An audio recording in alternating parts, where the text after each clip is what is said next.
feel like I really understand that we have a responsibility to change the narrative around what we are delivering to young people in the classroom. He's charismatic, incredibly wealthy, and he managed to step quietly into one of the most intensely scrutinized He smiled understandingly, much more than understandingly. families on Earth.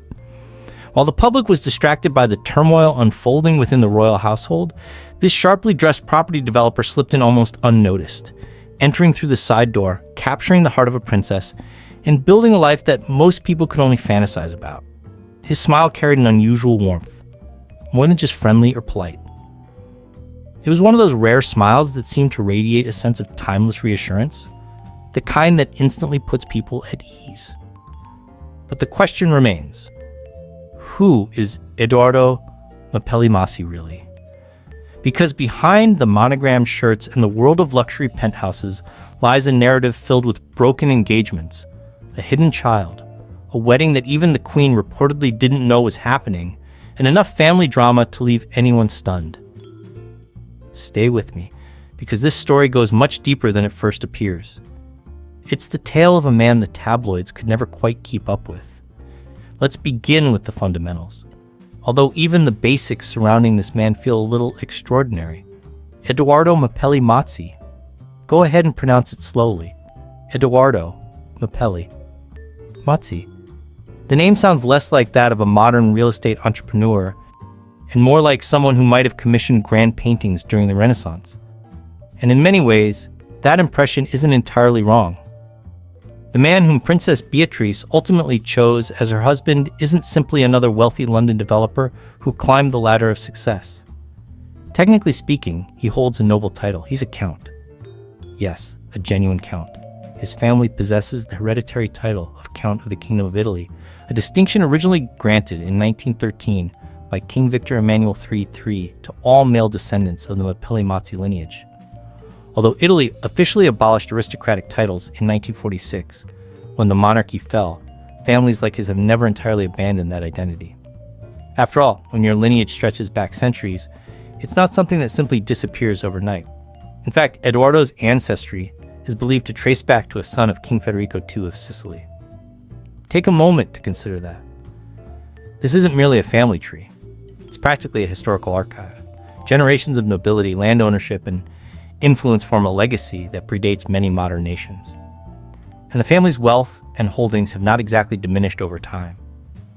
They still possess Villa Mapelli-Masi in northern Italy, a remarkable 15th century estate that originally served as a monastery and now functions as an exclusive luxury retreat. So while some individuals marry into royalty, Edoardo essentially arrived with his own form of aristocratic heritage already woven into his background. But this is where the story takes a more interesting turn. Edo isn't a relic of aristocratic history living comfortably off inherited wealth and portraits of ancestors hanging on dusty walls. Instead, he is very much a man of the modern era.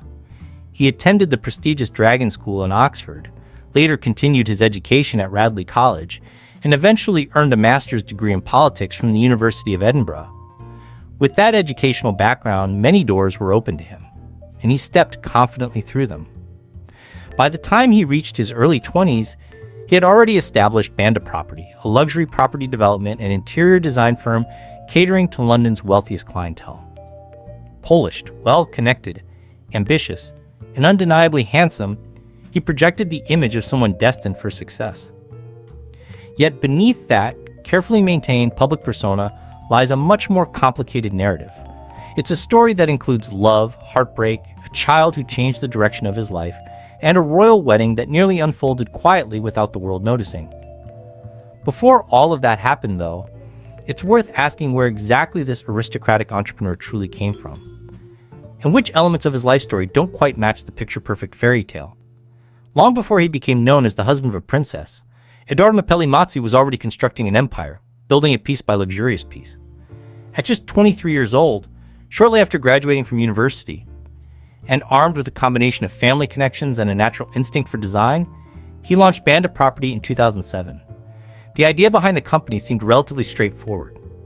Identify underdeveloped areas of London that had the potential for transformation, turn them into stunning high-end residences, and then sell those homes to buyers whose financial resources far exceed what most people will ever encounter. In practice, however, Edoardo turned that concept into a remarkably efficient enterprise. By the time he was appearing alongside Princess Beatrice on red carpets, Banda had already overseen property developments valued at more than $875 million. Pause for a moment and think about that number. It's not merely the mark of a successful company. It's the foundation of a modern dynasty.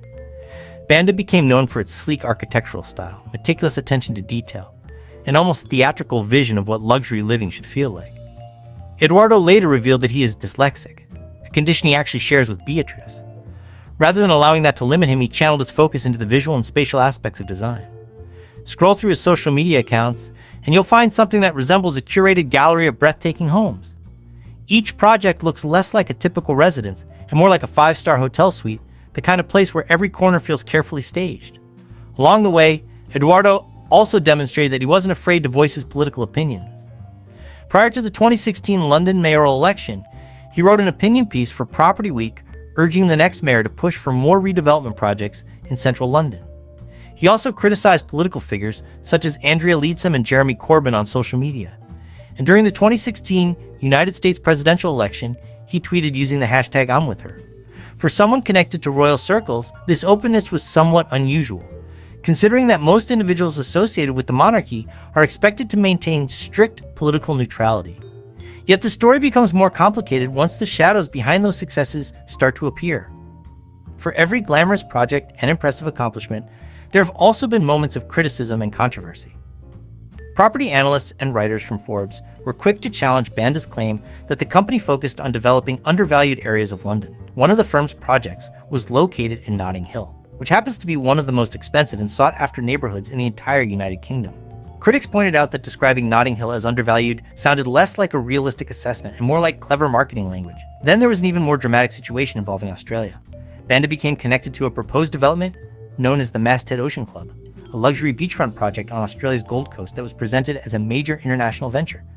The announcement was accompanied by polished promotional materials, glossy architectural renderings, and enthusiastic media coverage. It looked like the kind of global expansion that could elevate the company's profile even further.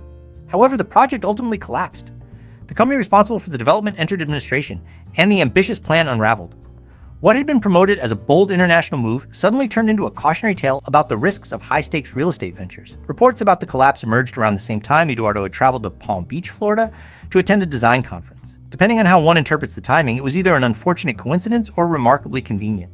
Regardless, Banda continued moving forward, continuing to develop new projects, and Eduardo continued appearing at conferences in pastel-colored blazers, speaking confidently about architecture and design as though setbacks had never shaken his stride. Still, his business career represents only half of the story. Because before Princess Beatrice ever entered the picture, Eduardo Mapelli Mazzi had envisioned a completely different future. One that involved another woman entirely. And that chapter of his life took a turn that few people expected. Before Beatrice came into his life, Eduardo was engaged to Dara Huang. Dara Huang is not someone who fades easily into the background. She is an American architect educated at Harvard, internationally successful in her field, and widely admired for both her professional achievements and her striking presence.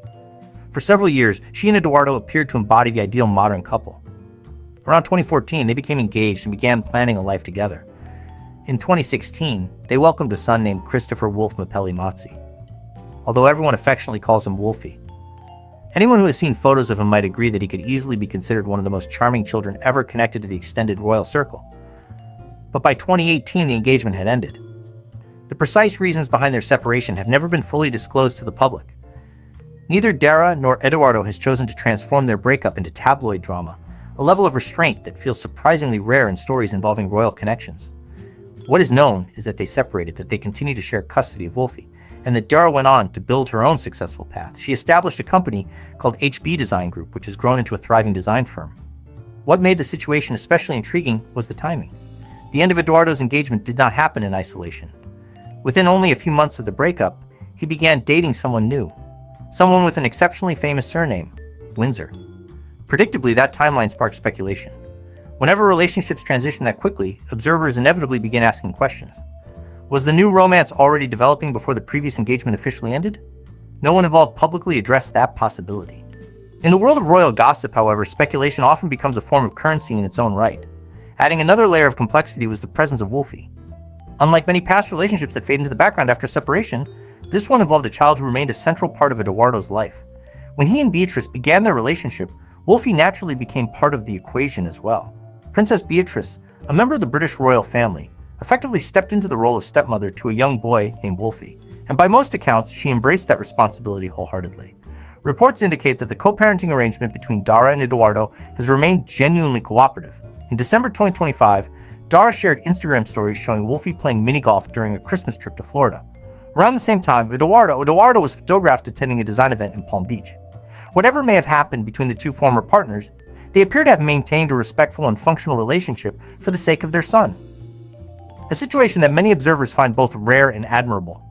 Wolfie's presence would ultimately influence the entire narrative surrounding Beatrice and Eduardo's relationship, from the way their wedding unfolded to the structure of their blended family household.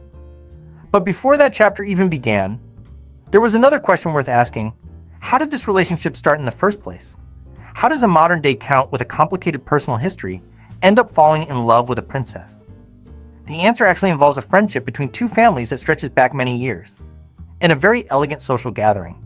To truly understand the connection, it helps to look further back at Eduardo's early life. He didn't simply wander into royal circles later in life. In many ways, he was raised within them. Eduardo Mapelli Mazzi was born on November 19, 1983, at the Portland Hospital in London, a facility famously favored by members of Britain's elite, including the royal family. His father, Alessandro Mapelli Mazzi, had a life story that sounds almost fictional in its variety. Born in Argentina, raised in Italy, educated in England, and later representing Great Britain in alpine skiing during the 1972 Winter Olympics, Alessandro eventually reinvented himself as an international art dealer. He also became a fellow of the Royal Society of Arts. Eduardo's mother, Nikki Williams-Ellis, forged her own career in politics, charity work, and design. After remarrying, she expanded the family, giving Eduardo a half-brother. However, tragedy struck in 2011 when his stepfather, Christopher Shale, passed away unexpectedly. In response to that loss, Eduardo helped establish a charitable initiative that funded the construction of Rwanda's first grass cricket stadium, even participating in an overnight cycling event through London to raise funds for the project. With that background in mind, the connection to Princess Beatrice becomes easier to understand. Their relationship was not the result of a random encounter or a dramatic royal fairy tale moment where two strangers suddenly fell in love at a glittering ball. Instead, it developed from something far more subtle. A connection that had quietly existed for years. The Mapelli Mazzi family had long been friends with the York family, including Prince Andrew and Sarah Ferguson. This wasn't simply a rumor circulating in the press. It was something both families openly acknowledged. When Eduardo and Beatrice announced their engagement in 2019, Eduardo's mother released a statement emphasizing that her family had known Beatrice for most of her life. They weren't strangers meeting for the first time.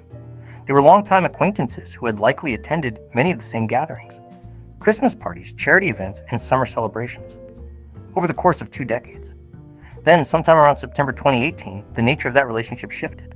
Although the press did not become aware of the romance until November of that year, the relationship had already begun quietly. Eduardo had recently ended his engagement to Dara Huang, and Beatrice had ended her long relationship with Dave Clark back in 2016. Both were single, both moved within the same social circles, and eventually their paths aligned in a more personal way. Their first confirmed public appearance as a couple took place in March 2019, when Beatrice attended a fundraising event at London's National Portrait Gallery with Eduardo by her side. That moment immediately captured the attention of the tabloids. Who exactly was this tall, sharply dressed property developer accompanying a princess? Why had he suddenly appeared beside her? And most intriguingly of all, was it true that he carried a noble title? Just 2 months later, in May 2019, the pair attended the wedding of Lady Gabriella Windsor together, a public event that signaled to observers that their relationship was becoming serious.